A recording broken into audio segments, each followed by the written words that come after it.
Hey there Libra, welcome back to my channel. If you enjoy my readings, please be sure to like and subscribe, as well as let me know if if you resonate with this, okay? Sorry, I had lost my train of thought. So I went ahead and pulled the cards because my phone's almost dead, and we might lose you on this one, but we're going to try to get it all in there. So for your Narcissistic Tarot reading with the guidebook from the Wild Unknown Tarot, your first card is the Two of Swords, which this one in the traditional tarot deck is about love. And let me take a look and see.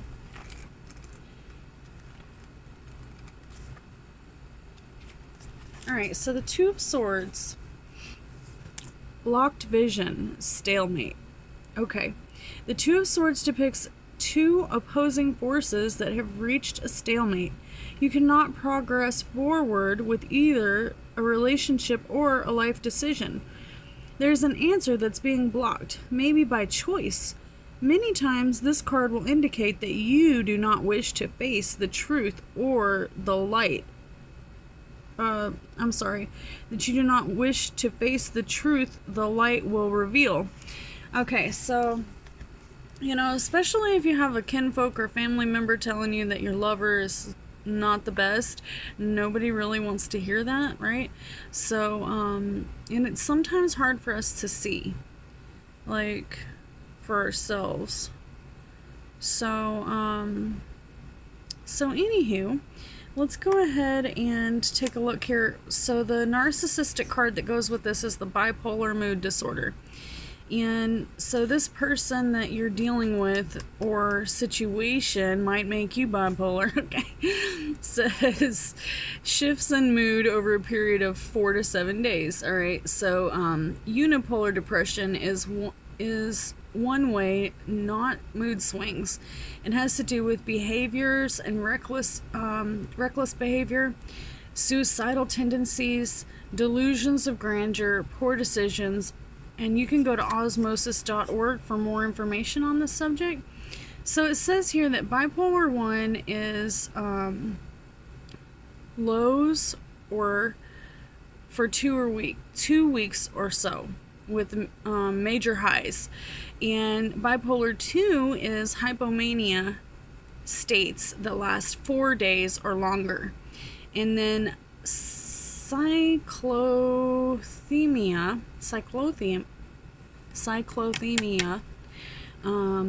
milder lows, milder highs, and mixed episodes, rapid cycling, both issues.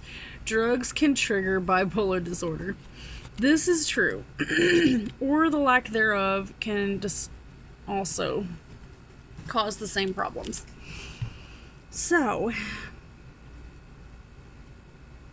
let's take a look here at the Son of Cups. Y'all have to forgive me, my sinuses are so whack. The Son of Cups.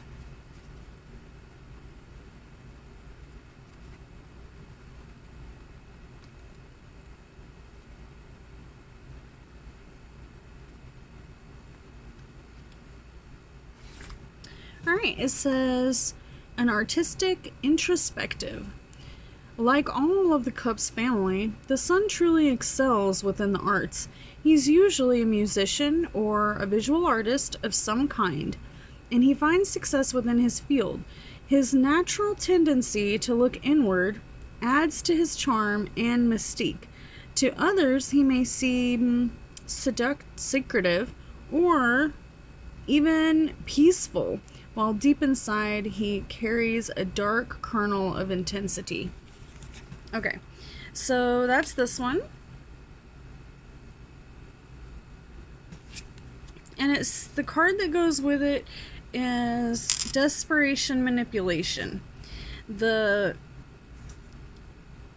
appeal to empathy. These type of people who try to manipulate you will appeal to your empathy. They'll try and make you feel bad.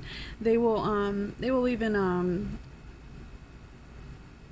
kind of prompt you to roll your window down at dark, kind of people who walk up to you in a parking lot at night, ask you for money, and they will appeal to the sympathy and empathy that you put out.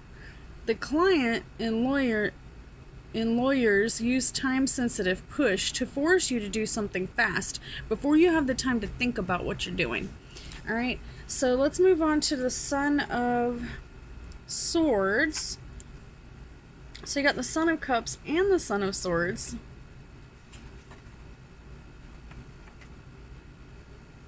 Libra.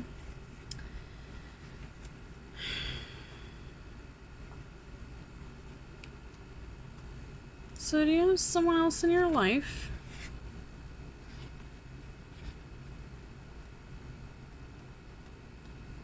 You have two men that are Son of Cups. Hold on, I got it right here. Son of Swords, I mean. No wonder I can't find it. Alright, the dynamic creature, the Son of Swords, forceful and determined, is a man of action. Now, this one comes along with the narcissistic victim card, okay? It says he pushes forward toward his goal with urgency and determination. To top it off, he's very well educated, making him a force to be reckoned with. Usually, he's seeking approval from patient and a just father of swords, who casts quite a shadow onto his son. Working with this stimulating and exhausting the man can prove to be a challenge. All right, so this person may have like a victim mentality, or they might actually be a victim. So unfortunately, many people who are narcissists were raised by narcissists, and that's why they are the way they are. And you know, if you allow yourself to stay around narcissists all the time, you too will become a narcissist, even if you weren't raised that way. All right, so make sure that you know, they say that people can't see their own narcissism, but you know, it's really hard when someone points it out to you. And it's even harder to realize that you might have to take a minute and change. But it's always for the better. If you like feeling happy, and you like longevity, and you like happy relationships, then I highly suggest that you look into your own shadows and see what is holding you back. So the Chariot is your next card, and this is the factors affecting your situation.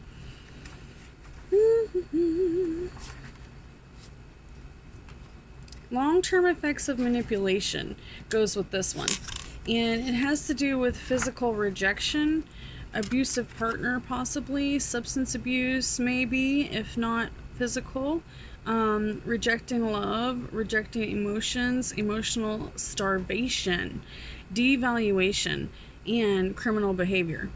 Boundaries, it says, cognitive distortions. And the long-term effects of manipulation can cause emotional numbness. You just don't care. Perception of meaninglessness. You might feel like you're not worth anything because people treat you that way. Okay? Physical rejection. Maybe they don't... they just might not like the way that you look, the way that you dress, or the way that you, the clothes that you wear, and or they're just harassing you and trying to get under your skin. There is a difference between trying to help even if you are trying to help somebody with their appearance, you have to be so careful. Okay, you got to be careful. You don't want to shock them. The long-term effects can cause shock, numbness, and anger. Okay, so if you go, watch out what you say to people too, not just the one way. And the Chariot typically has, you know, this person who has it all. They're getting everything that they want, but it's so much so that they don't know which direction to go. But this Chariot card is a tiny bit different. So let me take a quick look. It says the strong will and triumph. The Chariot is your confidence. And instead of talking about a chariot like it's something that you used to ride back in the day, they kind of went ahead and are talking about just riding only this one horse. Okay? And it says the Chariot is your confidence, your will, and your inner warrior. At points in your life when you felt bliss of achievement or triumph, you were riding on his back. You build a relationship with this part of yourself.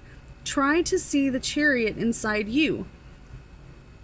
The more focused your mind, the easier it will be to sense his presence and stay mounted on his back. With a fixed gaze and a sure footing, you'll be headed toward all of your dreams. So I feel like this one going along with this physical rejection card might just be, you wanting to jump on your horse and ride off into the blue. Okay. Sometimes that's okay. Sometimes we get pulled in two different directions. Maybe you want to do this, and this, and your lover might want to do something else, but you can compromise. And that's the name of the game right there. As long as they're willing to compromise and you're willing to compromise, then you should be able to work it out. Just lay down your boundaries and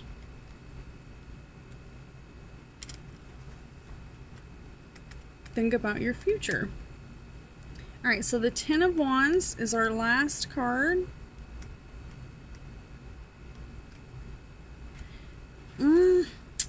Ten of Wands. Here it is. Burdens, blockage, and difficulty. Alright, and this card goes with the entitlement narcissist card. Okay, I'm just going to show it to you real quick because my phone might die.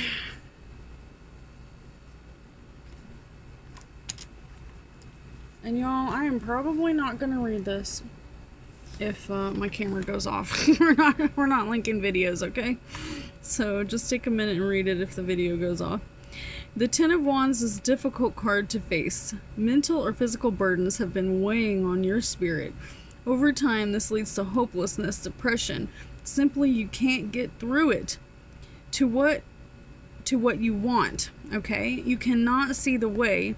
If this card appears in response to a person or a situation, it may be best to simply walk away. But if the card comes frequently, it indicates that you are attracted to negativity. You should choose, it says you choose to walk the hard road. So it is imperative that if you're around someone who is entitled and treats you like crap all the time, that you gotta kind of let them know. Hey, people do not even realize it. They do not realize what they put on you. It says entitlement. The expectation that one is entitled to some sort of special treatment, special benefits. They believe that the rules are not for them. These type of people can put you in some situations. Some situations where they're in jail and you're on the other end of the phone trying to help them. Well, they'll even bully people until they get what they want. You cannot define who you are by the clothes that you wear. You can't build value around vanity. It's just not, it's not congruent, okay? Also, you cannot beat yourself up for not having what you feel like should be okay for your self-worth. And this can cause self-sabotage, all right? Beat yourself up. I could have just totally gave up doing my videos today because I literally don't know how to make my eyebrows look legit. But you know what? I'm not going to do that. I don't care. We're going to move forward. We're going to do what we want to do. We're not going to let,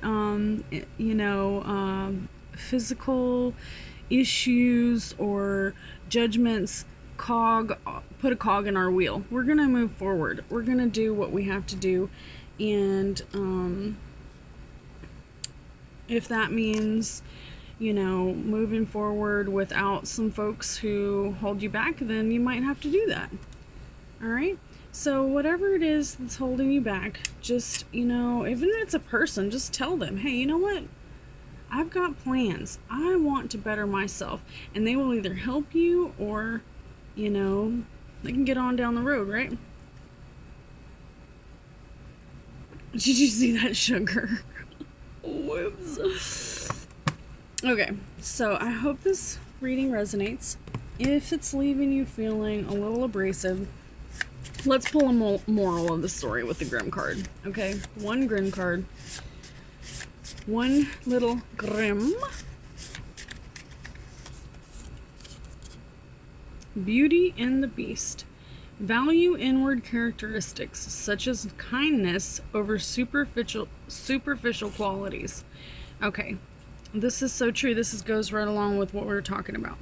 All right, intrinsic value is more important. I really can't, you know, continue on about that. That's just so important. I want to give a shout out to somebody who taught me this at a young age. You know, I used to be a Jehovah's Witness. And the Jehovah's Witnesses will take you to the thrift store and buy you a bunch of used clothes that could have been somebody's passed away clothes that they wore when they were dying. And they make you wear these funky dresses and you have to just be just so. But, you know, and they don't really want to have anything to do with you if you don't. But that's not the kind of value that you want to place in your family and friends. It's not gonna help.